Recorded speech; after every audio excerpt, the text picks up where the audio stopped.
పితా పుత్ర పవిత్రాత్మ నామమున ఆమెన్. దివ్యవాణి టీవీ ప్రేక్షకులకు నమస్కారం. దివ్యవాక్కు అనే కార్యక్రమానికి స్వాగతం. ఈనాటి మన ధ్యానాంశం అపవాదికి చోటు ఇవ్వకు.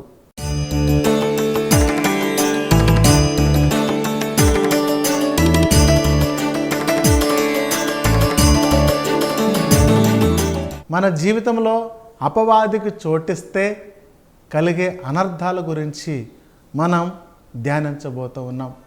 ప్రియ దైవ బిడ్డలారా, నిరంతరం కూడా సైతాను అపవాది ఏ విధంగా మనలను పడగొట్టాలి, ఏ విధంగా మనలను దేవుని నుండి దూరం చేయాలి, ఏ విధంగా మన కుటుంబాన్ని నాశనం చేయాలి, ఏ విధంగా మనం ముందుకు వెళ్లకుండా ఆపాలి అనే ప్రయత్నం చేస్తూనే ఉంటుంది. ఎవరైతే తన జీవితంలో అపవాదికి చోటిస్తారో, సైతానుకు చోటిస్తారో, దానికి మాటలకు ఆకర్షితులవుతారో వారందరూ కూడా దేవుని యొక్క ఆశీర్వాదానికి దూరమైపోతూ ఉన్నారు. రక్షణ భాగ్యాన్ని కోల్పోతూ ఉన్నారు. ముఖ్యంగా ఆది తల్లిదండ్రులు ఆదికాండం 3వ అధ్యాయం 1వ వచనం నుండి 7వ వచనం వరకు మనం చూస్తే ఆ ఏదెను తోటలో నిజంగా పరలోకమే, స్వర్గమే, అలాంటి స్థానం కలిగినటువంటి అవ్వ ఆదాం ఇద్దరూ కూడా హాయిగా జీవిస్తూ ఉన్నారు. మరి అలాంటి పరిస్థితులలో దేవుడు వారితో ఒక మాట అన్నాడు, ఈ చెట్టు జోలికి మీరు వెళ్ళొద్దు, ఈ చెట్టు పండు మీరు తినవద్దు అని చెప్పాడు. బాగానే ఉంది. అయితే సైతాను అపవాది ఏ విధంగానైనా వీళ్ళను నాశనం చేయాలి, ఏ విధంగానైనా వీళ్ళు దేవుణ్ణి ఆరాధించకూడదు, దేవునికి దగ్గర అవ్వకూడదు అని చెప్పి ప్రయత్నాలు చేస్తూ ఆ జిత్తులు మరి పాము రూపంలో అవ్వ ఆదాము దగ్గరకు వెళ్ళి వారిద్దరితో కూడా మాట్లాడుతూ ఉంది.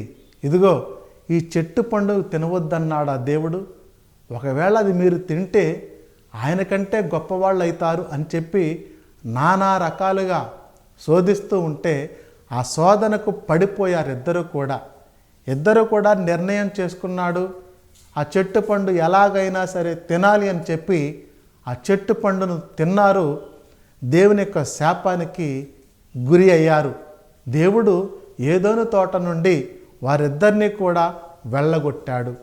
ప్రియ సహోదరులారా, మన జీవితంలో కూడా దేవుడు ఇదిగో జాగ్రత్తగా ఉండండి, ఈ పని చేయవద్దు అని మనతో మాట్లాడినటువంటి సందర్భాలు చాలా ఉన్నాయి.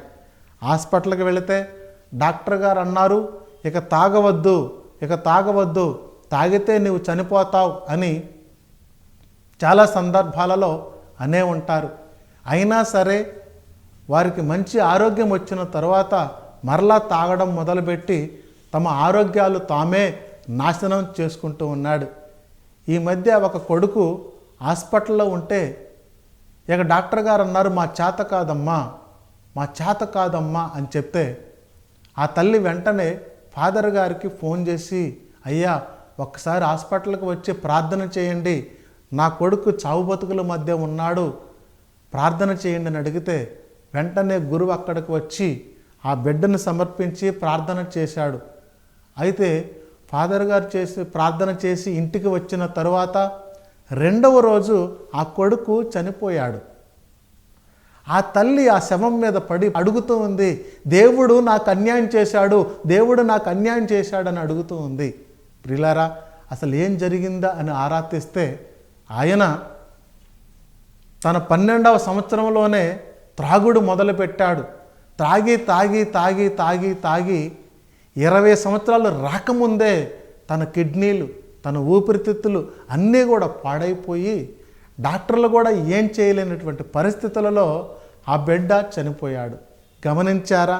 తన జీవితంలో త్రాగుడు అనే అపవాదికి చోటిచ్చినప్పుడు తన జీవితాన్ని, తన ఆరోగ్యాన్ని కోల్పోగొట్టుకున్నాడు. కానీ ఈ తల్లి ప్రార్థన చేస్తూ ఉంది, దేవుడు మాకు అన్యాయం చేశాడు. ఇదే మనం చేస్తున్నటువంటి పనులన్నీ కూడా ఇలాగే ఉంటున్నాయి.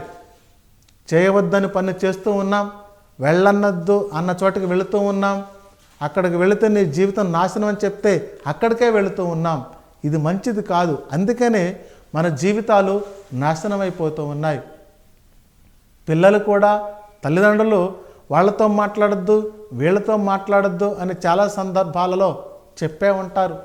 అయితే వాళ్ళతో మాట్లాడితే ఏమైద్ది, వీళ్ళతో మాట్లాడితే ఏమైద్దని తల్లిదండ్రుల యొక్క మాటలను పెడార్థం చేసుకొని వారి దగ్గరకే వెళతారు, వారితో పాటు కలిసి తిరుగుతారు, చెడ్డ పేరు తెచ్చుకుంటారు, తన జీవితాన్ని నాశనం చేసుకుంటారు. ప్రియులారా, మీరు మీ తల్లిదండ్రులకు బంగారం కంటే ఎక్కువ ఆ విలువైనటువంటి బంగారాన్ని తీసుకొని పోయి బీరువాలో ఏ విధంగా భద్రపరుచుకుంటారో మరి అంతే భద్రంగా నిన్ను కూడా నీ పిల్లలను కూడా దేవుడు తల్లిదండ్రులు కాచి కాపాడుతారు. మరి తల్లిదండ్రుల మాట వినకుండా, దేవుని మాట వినకుండా నీవు ఇష్టం వచ్చిన వాళ్ళతో తిరిగి ఇష్టం వచ్చినట్లుగా చేసుకుంటే నీ జీవితానికి విలువ ఉండదు, గమనించుకో. అందుకనే మనం వెళ్ళొద్దు, చేయొద్దు అని చెప్పినటువంటి పనులకు దూరంగా ఉంటేనే ఎంతో మంచిది. మరి ఆనాడు సంసోను డెలీలా మాయలో పడిపోయాడు. న్యాయాధిపతుల గ్రంథం 16వ అధ్యాయం 4వ వచనంలో మనం చూస్తే ఎంతోమందిని చీల్చి చెండాడినటువంటి శక్తి కలిగినటువంటి సంసోను ఆ డెలీలా మాయలో పడిపోయాడు. పాపానికి చోటిచ్చాడు, తన యొక్క ఆశీర్వాదాన్ని కోల్పోయాడు, తన శక్తిని కోల్పోయాడు, చెడ్డ పేరు తెచ్చుకున్నాడు, చేయవద్దు అన్న పని చేశాడు, అపవాదికి చోటిచ్చాడు. డెలీలా అని అపవాదికి చోటిచ్చాడు తన జీవితంలో. మన పేరు చెడగొట్టాలని ఎంతోమంది ప్రయత్నం చేస్తూ ఉంటాడు. వారికి దూరంగా ఉండు.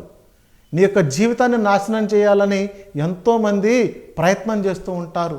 వారికి దూరంగా ఉండు. అపవాది నిరంతరం నీ పేరు చెడగొట్టాలని, నీ యొక్క ఆశీర్వాదం చెడగొట్టాలని, దేవుని నుంచి దూరం చేయాలని ప్రయత్నం చేస్తూ ఉంటాడు.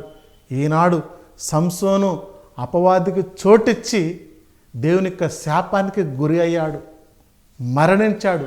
ప్రియ బిడ్డలారా, గమనించు. అవ్వ ఆదాములు అపవాదికి చోటిచ్చారు, దేవుని యొక్క శాపానికి గురి అయ్యారు. సంసోను అపవాదికి చోటిచ్చాడు, తన ఆశీర్వాదాన్ని పోగొట్టుకున్నాడు. అలాగే నీవు నేను కూడా ఎన్నో సందర్భాలలో కొన్నిసార్లు తప్పు చేయాలనో, ఈ లోకమైనటువంటి సంతోషం కోసమో, ఆనందం కోసమో పరిగెత్తి అపవాదికి చోటిచ్చి మన ఆరోగ్యాన్ని, మన పేరును మనమే నాశనం చేసుకుంటున్నావు. గుర్తుంచుకో. ఇక నుంచి జాగ్రత్త పడు. ఇక నుంచి దేవునికి దగ్గరగా ఉండు. ఎన్ని శోధనలు వచ్చినా, ఎన్ని సమస్యలు వచ్చినా, ఎన్ని కష్టాలు వచ్చినా మన జీవితంలో ఎప్పుడు కూడా అపవాదికి చోటు ఇవ్వకుండా ఉండాలి. ఆనాడు యోసేపు పోతీఫర్ భార్య శోధిస్తున్నా తనతో సైనింపరమ్మని ఎంత ప్రయత్నం చేసినా యోసేపు లొంగలేదు. కారణం, యోసేపు దైవ చిత్తానికి లోబడ్డాడు, దేవుని యొక్క నమ్మకానికి కలిగి ఉన్నాడు. ఇది భగవద్రోహం అన్నాడు. ఎప్పుడు కూడా దేవుని మాటను నేను ధిక్కరించను అని చెప్పి పాపము నుండి ఏ విధంగా పారిపోయాడంటే, ఒక పాము నుండి, సర్పము నుండి ఏ విధంగా పారిపోవాలో, అది దాని దగ్గరకు వెళితే కాటేస్తుందని తెలుసుకొని యోసేపు పాపము నుండి పారిపోయాడు. ప్రియ సహోదరి, ప్రియ సహోదరుడా, పాపము చేయవలసినటువంటి సందర్భం వచ్చినా, తప్పు చేయవలసినటువంటి సందర్భం వచ్చినా తప్పు చేయకుండా ఉండాలి. అపవాదికి ఎప్పుడు కూడా నీ జీవితంలో స్థానం ఇవ్వకూడదు. అపవాదికి ఎప్పుడు కూడా నీవు లొంగకూడదు. కొన్నిసార్లు పరీక్ష పెడతాడు సైతానుడు. కొన్నిసార్లు దేవుని నుంచి నిన్ను దూరం చేయాలని విశ్వ ప్రయత్నాలన్నీ కూడా చేస్తాడు. అయినా సరే లొంగకూడదు. ఆనాడు యోబుకి సైతానుడు పరీక్ష పెట్టాడు.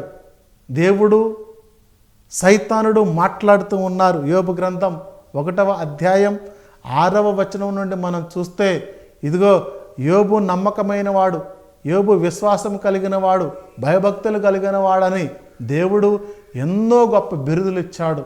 మరైతే ఆ సైతానుడు ఏమంటున్నాడో తెలుసా?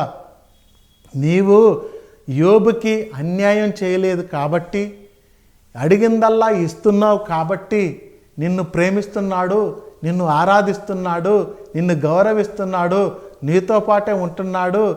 నీవు ఏదైనా చిన్న హాని తలపెడితే నిన్ను విడిచిపెడతాడు, నీ మీద తిరగబడతాడు, నిన్ను తిడతాడు, నిన్ను అని చెప్పి ఇన్ని రకాలుగా శోధిస్తూ ఉంటే దేవుడు ఒకటే మాట అన్నాడు, నువ్వు ఎన్ని ప్రయత్నాలు చేసినా యోబు నన్ను నిందించడు, నిరంతరం ప్రేమిస్తూనే ఉంటాడు, నిరంతరం ఆరాధిస్తూనే ఉంటాడని యోబు గురించి దేవుడు సాక్ష్యం పలుకుతూ ఉన్నాడు.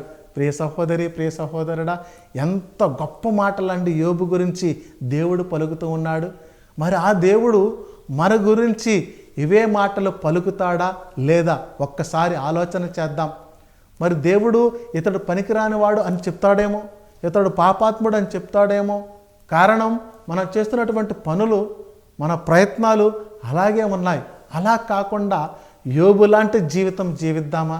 ఎన్ని కష్టాలు వచ్చినా, ఎన్ని శ్రమలు వచ్చినా, ఎన్ని నిందలు వచ్చినా, ఎన్ని ఆటుపోట్లు వచ్చినా ఎప్పుడు కూడా సైతానికి మనం లొంగకూడదు.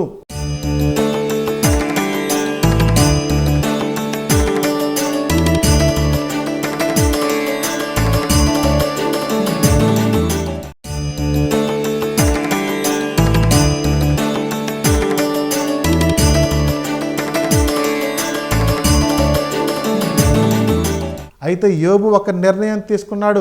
తన ఆస్తిపాస్తులన్నీ పోయినా, తన కుటుంబీకులు, తన బిడ్డలు, ఎక్కడ ఉన్నటువంటి పశు సంపద అంతా కూడా నాశనమైనా కూడా దేవుని పల్లెత్తి మాట అనల. కారణం, నాకు దేవుడే ఇచ్చాడు, దేవుడే తీసుకున్నాడని ధైర్యంగా, విశ్వాసంగా నిలబడ్డాడు యోబు. సైతానే ఓడిపోయింది ఆ సమయంలో. అపవాదికి, సైతానుకు యోబు చోటు ఇవ్వలేదు. ప్రియబిడ్డలారా, మనం కూడా కష్టం వస్తే రాని, శోధన వస్తే రాని, నిందలొస్తే రాని, రాళ్ళేస్తే వెయ్యని, అయినా సరే నీ జీవితంలో ఎప్పుడు కూడా సైతానుకు లొంగకూడదు. మరి ఆనాడు సుజానమ్మను ఇద్దరు న్యాయాధిపతులు చెరబట్టినప్పుడు వారికి లొంగలేదు, సైతానుకు చోటివ్వలేదు. ఇది భగవద్రోహం, నేను దేవునికి తప్ప ఇంకెవరికి లొంగనని చెప్పి ఆ సంఘటన నుంచి ప్రభువుకు ప్రార్థన చేస్తే ప్రభు ఆ సంఘటన నుండి విడిపించినటువంటి సందర్భం బైబిల్ గ్రంథంలో మనం చూస్తూ ఉన్నాం. ప్రియ సహోదరి, ప్రియ సహోదరుడా, అలాగే మనం కూడా ధైర్యంగా ఉండాలి, విశ్వాసంలో బలపడాలి. ఇదిగో ఎటు గాలి వీస్తే అటు వెళ్ళే విశ్వాసంలాగా కాకుండా నిరంతరం రాతి పునాది మీద కట్టినటువంటి ఇల్లులాగా నీ యొక్క ప్రార్థనా జీవితం ఉండాలి. ఎప్పుడు కూడా అపవాదికి చోటు ఇవ్వకూడదు అనే ఒక గట్టి నిర్ణయం ఈనాడే నువ్వు తీసుకుందాం. నా శరీరం నాశనం అయిపోయినా పర్వాలేదు, నా జీవితం నాశనం అయిపోయినా పర్వాలేదు, నేను పాపానికి లొంగను, నేను సైతానికి లొంగను, నేను అపవాదికి చోటు ఇవ్వను, అపవాది దగ్గరకు వెళ్ళను అని ఒక నిర్ణయం తీసుకో.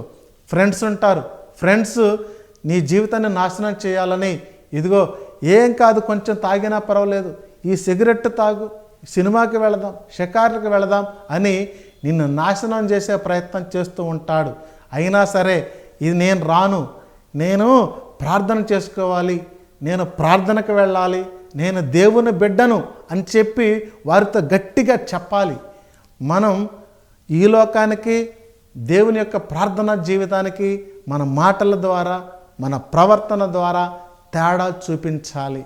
ఈ లోకంలో ఉండే వ్యక్తిగా కాకుండా దైవరాజ్యంలో ఉండే వ్యక్తిలాగా మనం జీవించగలగాలి.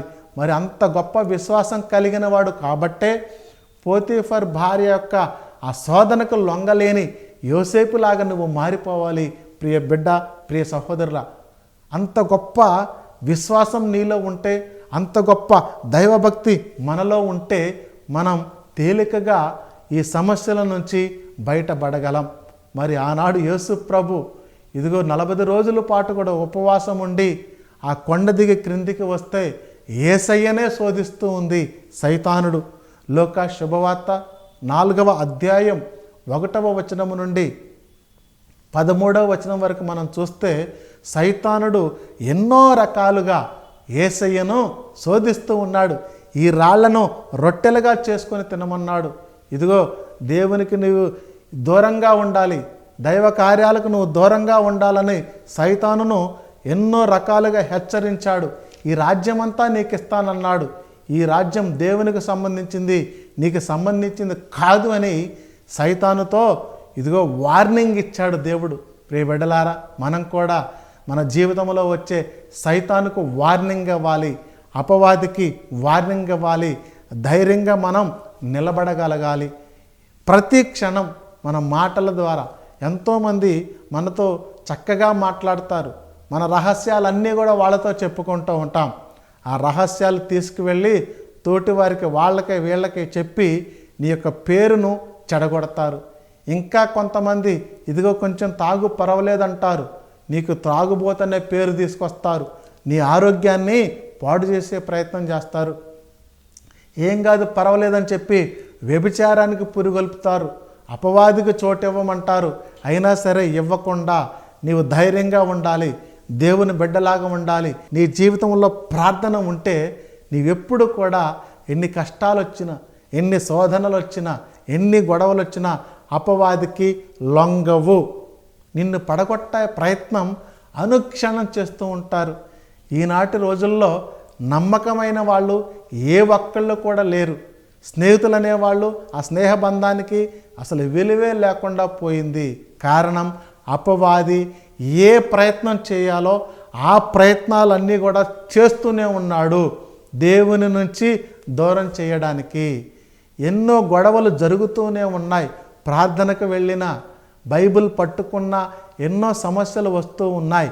అయినా సరే లొంగకుండా, ప్రభువా ఇది నీ చిత్తం, నీ రాజ్యం రావాలి, ప్రభువా నేను నిలబడుతున్నాను, అపవాదికి చోటు ఇవ్వను అని చెప్పి నిరంతరం మనం ప్రార్థన చేస్తూ ఉండాలి. ప్రియులారా, ఎప్పుడైతే మనలో ఉన్నటువంటి అపవాది, ఆ సైతానుడు మన నుంచి వెళతారో అప్పుడే దేవుడు దిగివస్తాడు, అప్పుడే పరిశుద్ధాత్మ దేవుడు దిగివస్తాడు. మన జీవితంలో ఎన్నో తప్పులు పెట్టుకొని, ఎన్నో చెడు అలవాట్లు పెట్టుకొని ప్రభువా ప్రభువా అంటే పరలోకం చేరలేము. ప్రభువా ప్రభువా అంటే ఆశీర్వాదం రాదు. ముందు మనలోకి మనం తొంగి చూసుకుందాం. ఇదిగో చీకటిలో అన్ని పాపాలు చేస్తూ వెలుగులోకి వచ్చి గొప్ప కార్యాలు చేస్తే దాని ద్వారా ఏ ఫలితం లేనే లేదు. ప్రియ సహోదరి, ప్రియ సహోదరుడా, గమనించుకో. ఆది తల్లిదండ్రులు దేవుడి మాటను ధిక్కరించే కదా శాపానికి గురి అయ్యారు. ఇక సంసోను కూడా ఆ డెలీలా మాటలకు పడిపోయి అపవాదికి చోటిచ్చే శపించబడ్డాడు కదా, చనిపోయాడు కదా, దేవుని ఆశీర్వాదాన్ని పోగొట్టుకున్నాడు కదా. మరి ఇక్కడ యోబు సైతాను మాటలకు లొంగలేదు, యోబు అపవాది మాటలకు లొంగలేదు, నిలబడ్డాడు. ఏది కోల్పోయినా, ఎంత దెబ్బ తగిలినా, ఎంత ప్రమాదం వచ్చినా విశ్వాసానికి తండ్రిగా నిలిచినటువంటి యోబు జీవితం గురించి మనం నేర్చుకునేది ఇదే. నిలబడాలి, అపవాదికి చోటు ఇవ్వకూడదు. మరి యేసు ప్రభు కూడా ఎన్ని సందర్భాలలో సైతానుతో శోధించబడ్డాడు. రాళ్ళేసి కొట్టారు, ముఖం మీద ఉమ్మేశారు, త్రాగటానికి బదులు చేదునిచ్చారు. అయినా సరే పల్లెత్తి ఎక్కడ కూడా ఆయనలో ఏ దోషం కనపడలేదు. ప్రియులారా, ఎప్పుడు కూడా అపవాదికి చోటు ఇవ్వలేదు, సైతానుకు లొంగలేదు, దైవద్రోహం చేయలేదు. అంత గొప్ప కార్యాన్ని నెరవేర్చినటువంటి యేసు ప్రభులాగా ఆయన ఏమంటున్నాడు? శోధనల గురి కాకుండాటకై ప్రార్థన చేయండి, అపవాదికి దూరంగా ఉండండి, చీకటి క్రియలకు దూరంగా ఉండండి. అప్పుడే నీ జీవితం నిలబడుతుంది, అప్పుడే నీ జీవితం పడిపోతుంది. చాలామంది అంటూ ఉంటాడు, ఇదిగో ఈయన చాలా మంచివాడు, ఈరోజేంటి ఇలాంటి పరిస్థితుల్లో ఉన్నాడని. ఆయన అపవాదికి చోటివ్వబట్టే. ఏమి చాలా మంచిది, ఈరోజేంటి ఈ పరిస్థితి, అపవాదికి చోటివ్వబట్టే. మరి అలాంటి పరిస్థితి నుంచి మనం బయటికి రావాలంటే ప్రియులారా, మన మాటలలో జాగ్రత్త, మన ప్రవర్తనలలో జాగ్రత్త, మనం చేసే పనులలో జాగ్రత్త. ఎంత జాగ్రత్త కలిగి ఉంటామో అంత శోధన నుంచి తప్పించుకుంటాం. ఎంత తక్కువగా మాట్లాడతామో అంత ప్రమాదం నుంచి తప్పించుకుంటాం, దూరంగా ఉంటాం. ప్రమాదాలకు దూరంగా ఉండాలంటే, అపవాదికి దూరంగా ఉండాలంటే నిరంతరం మనం జాగ్రత్త కలిగి, మెలకువ కలిగి ప్రార్థన చేయండి అంటున్నాడు. మెలకువ కలిగి అంటే జాగ్రత్త కలిగి, జాగ్రత్త వహించి ప్రార్థన చేయాలి. అప్పుడే నీకు ఆశీర్వాదం, అప్పుడే నీకు దీవెన. ఎవరైతే సైతానికి లొంగుతారో పడిపోతారు, ఎవరైతే అపవాదికి చోటిస్తారో పడిపోతారు. మరి దావీదు కూడా స్నానం చేస్తున్నటువంటి స్త్రీని చూసి అపవాదికి చోటిచ్చి తన జీవితంలో చెడ్డ పేరు తెచ్చుకున్నాడు. దేవుని యొక్క శాపాన్ని కొని తెచ్చుకున్నాడు. దావీదు అపవాదికి చోటివ్వబట్టే. ప్రియులారా, మనం కూడా నిలబడగలగాలి, అపవాదికి చోటివ్వకూడదు.